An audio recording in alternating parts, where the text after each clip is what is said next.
Hello guys, and do you know what is the best way to prevent the Third World War and to stop constant escalation from the Kremlin?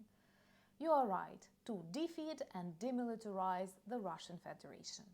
And we are successfully working on that, using both inexpensive Ukrainian drones, Ukraine-developed technologies, and long-range missiles provided by our allies. And today we can continue our favorite Russian geography lessons when we discover more about their locations based on the destructions of military objects there. And tonight Ukrainian drones have visited Belgorod, there were explosions in Voronezh and a serious military arsenal destroyed in Novgorod. According to British media, for the first time in the course of this war, we've used Storm Shadow missiles to protect Ukrainian positions in Kursk. And actually, we have also got many prisoners of war there for the future exchange, because all we want is Ukrainian people back home and our borders as of 1991. So let's discuss this very important strategy to demilitarize and defeat Russia and what actually happened today on our way to this aim. My name is Anna, I'm from Ukraine, I'm in Ukraine, and if you want to see Russia defeated, subscribe. We will discuss that sometime soon. And I'm happy to report all of these important events from Kyiv, the capital of brave Ukraine. And today, because of constant Russian threats to target the capital, to cause serious harm to our people and infrastructure, lots of international organizations were not working, including the US Embassy. And of course, Russia constantly targets Kyiv and many other of our cities, so it is a real danger, but at the same time, it will never stop Ukraine from working, developing, and protecting its freedom and its independence.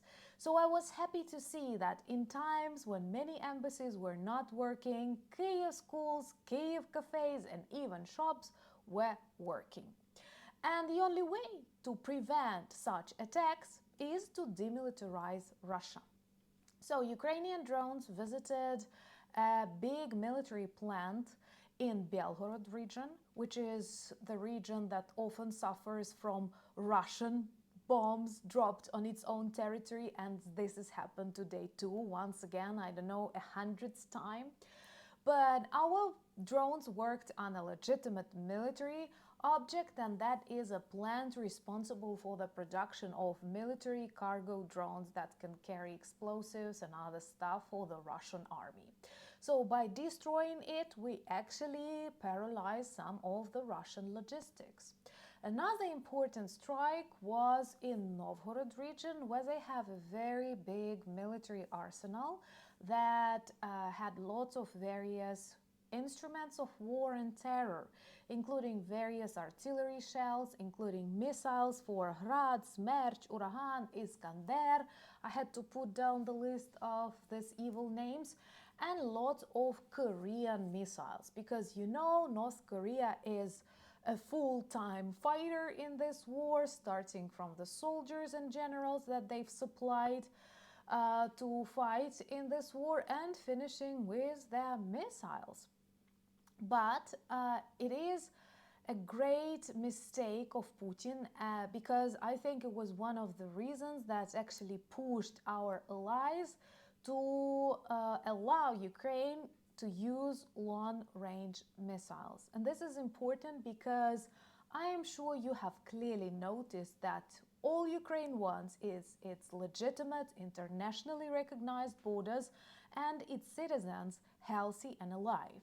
So if we want to end this war, it is actually very easy. You don't need any peace plan, you don't need anything. You simply need all of the Russian troops out of Ukraine, back to the Russian territory, where they actually have lots of problems to decide by themselves. Subscribe to see the imprisonment of Putin, because this will happen. Such war criminals cannot remain treated as politicians. No one can hug them or shake hands with them. And I am sure deep inside his dark soul, if he has any, Putin understands that his fate will be very similar to the dictators we watch documentaries about. And I'm sure all of you know that dictators never end their life in a positive way. So it's actually good that more of the Ukrainian drones are capable of reaching Russian targets deeper, like this military arsenal that we destroyed yesterday. It was 680 kilometers away from the Ukrainian border, and another proof that Russian air defense does not work the way it should. Once again, there are rumors that we've used storm shadows in Kursk. Yesterday we have used ATACMS, and that was really good in Bryansk region because we've destroyed another military arsenal. And what is important, Ukraine simply protects its people and territories by using this long-range missiles. So honestly, I could not understand why we had to wait for so long. What is also important, Ukrainian troops keep controlling Kursk region despite all the doubts and all the emotional comments of Russian trolls since the start of this operation in August. And for example, today they even managed to take 26 prisoners of war, who I'm sure will have better life in Ukrainian prisons than they had in the Russian army. What Russia does right now, it executes all of the prisoners of war on the Ukrainian side. And this is another proof of lots of war crimes that have to be punished and that cannot be negotiated or forgotten about. What is also important that with this kind of escalation that constantly comes from Russia, China, North Korea and Iran, we see they try to undermine security and international borders of other countries. We see what they do to internet cables in the seas or in the north of Europe, and obviously these are not beavers. Obviously this is intended actions of these countries that right now fight against the West. We see lots of issues rising in different parts of the world, starting with Greenland and finishing with the Philippines. And the answer is not whether you support Ukraine or not.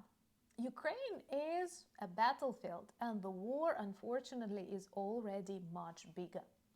And what makes it more dangerous is the decision of this very fake and totally not working escalation management.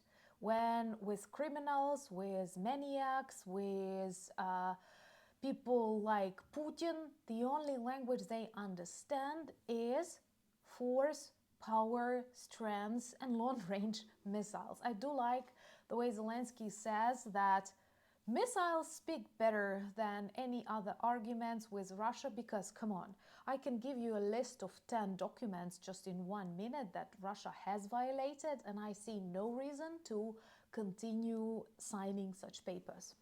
What also surprises me is that people still buy this Putin's blackmail and threats that he keeps repeating.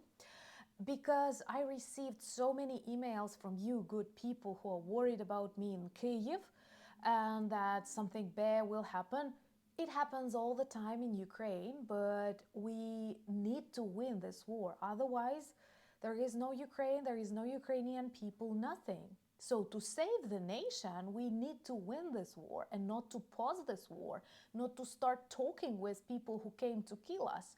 And no one in Kyiv was worried. We are not afraid that Putin will nuke us.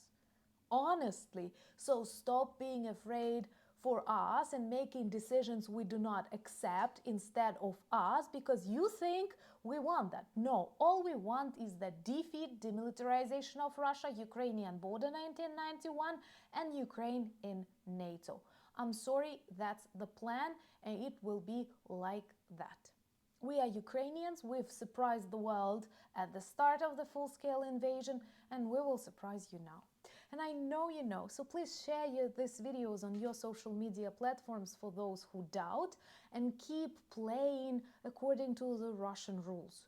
No, no, no. And it is needed not just for us, but also for you to protect your territories, to protect your economic independence, and to know the world order. It cannot be changed every time Putin wants to rewrite some doctrine. By the way, let me know in the comments below, would you like a separate video about the absurdity of Putin's new nuclear doctrine, which actually contradicts his own claims? And join me on Blue Sky, on X, on Threads, on Discord and Instagram. I share more of everyday Ukrainian life, including my stay in Kyiv there. All the links that you need are in the description of this video. Do check our merch shop. There are lots of good products that work well as reminders and conversation starters about Ukraine, and also as perfect, meaningful and beautiful Christmas gifts. Thank you for buying me coffees, becoming my patrons and sponsors of the channel, but most importantly, thank you for standing with Ukraine. Slava Ukraini!